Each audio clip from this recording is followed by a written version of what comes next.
Hi, artists. I know you've been working hard at your art and you love doing it, almost to the point of obsessions.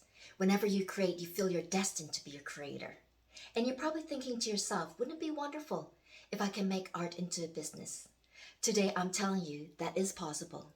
And I'm not just saying cluelessly, I'm telling you that because I've been doing it for over 20 years. And for the past 13 years, I operated my own art gallery.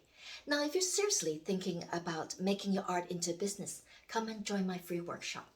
Okay, save your seat. There's limited sittings there, so click on to buildyourartbusiness.com/webinar signup.html and come and join me.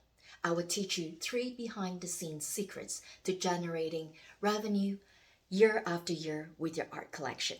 Number one, I'm going to teach you how to make art collection that you can sell 85 to 90% of it year after year. And I'm not talking about just 5 pieces of artwork. I'm talking about 25 to 30 artwork. And number two, I'm going to teach you how to reach your target audience. And number three, I'm going to teach you how to market like a pro. And I hope to see you there. Click onto the link and save your seat.